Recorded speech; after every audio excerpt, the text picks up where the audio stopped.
Okay, follow up lang natin yung variation number 4 na ipinalabas natin kagabi. Sa 115 versus 313, may nag-comment lang kasi.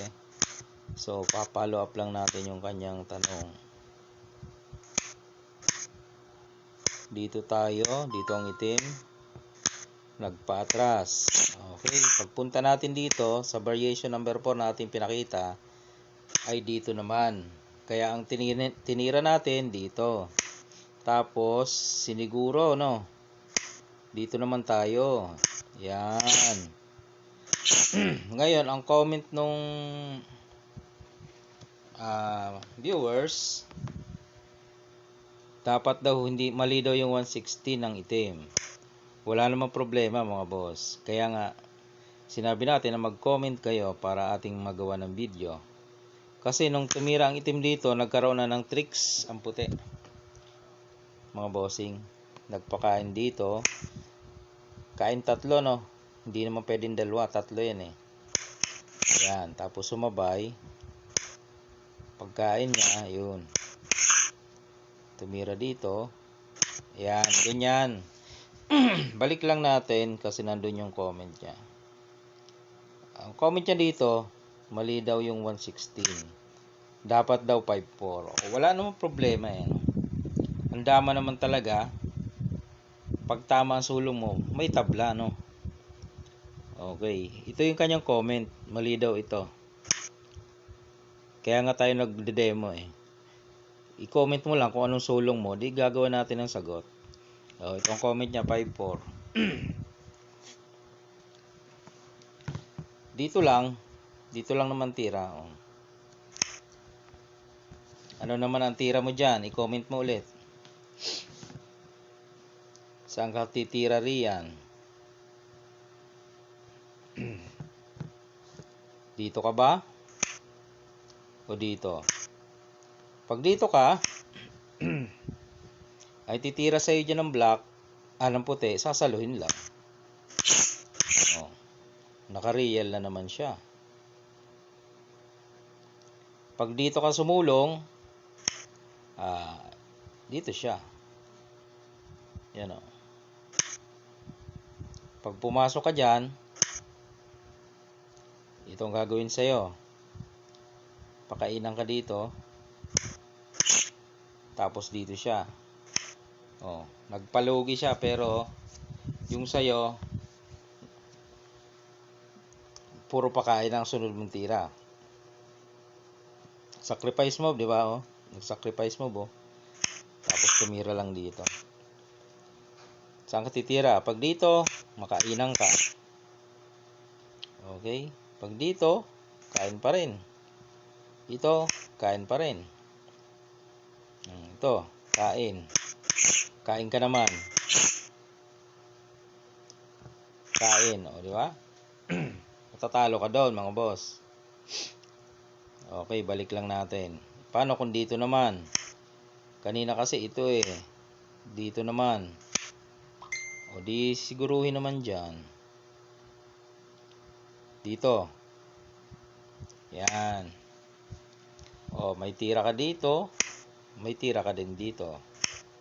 Pag dito ka tumira, dito na siya. Pag dito ka tumira, pompiang. Tawag dyan, pompiang. Pag dito ka kumain, kakain siya doon. Pag dito ka naman kumain, kain lang siya atras. Naka-position, naka-real position. Pag umalis ka dyan, dito lang siya. Pagpunta mo dyan, pakain. Pakain, ayun, makikita mo. Padama na siya. Sacrifice ka, dito ka. Dadama na yun, Dito ka lang. Huli ka. Yan mga boss. Kaya nga, sinasabi natin, mag-comment lang ng anong tirang napupusuan nyo at ating gagawa ng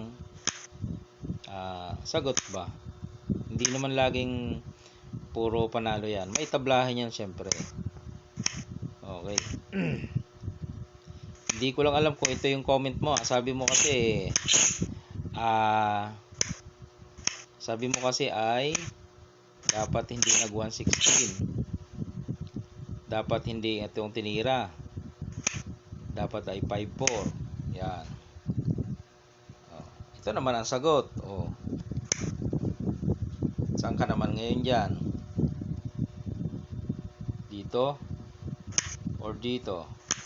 Dalawang bagay eh. Pag dito ka lang. Tatiming.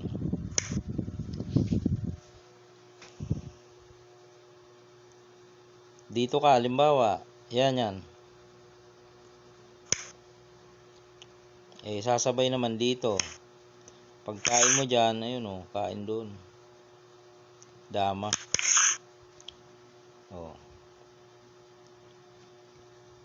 Ito ang tira eh. Pag dito ka naman, dito naman siya. Saan ka? Hindi ka pa rin makapunta doon kasi gaganto lang eh. Kain dalawa na naman. Paano kung dito ka? Dito pa rin siya. Siniguro mo ngayon. Yan. Dito lang. Nado na naman siya. Dito ka. Ipiting ka na eh. May ipit na mga boss. Dito ka. Dito lang siya. Dito ka. Pasok. Hanggang maubusan ka na ng tira.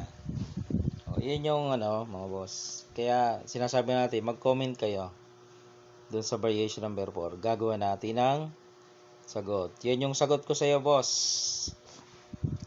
Tama ba ang o baka doon sa kabila ka nag-comment sa ibang variation.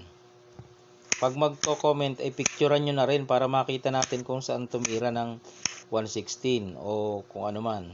Kasi ang daming sulong eh.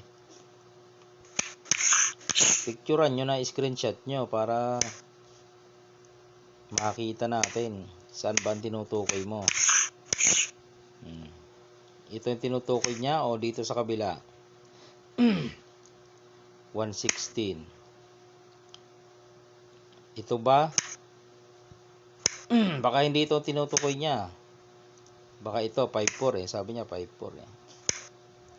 Delikado naman pagka ito. Kasi ulansin naman yun. Nado na. Di ba? Lalong malala. Pero kung ito yung tinutukoy mo, ayan nga yung sagot ko. Hindi 116 kamo, kundi 5-4. Ayan nga ang gagawin. Sabi mo hindi matatalo. Talo eh. Pwede ka mag-comment kung saan yung part na hindi ka matatalo. Alright, yun lamang mga boss. Comment lang. Palitan lang ng idea.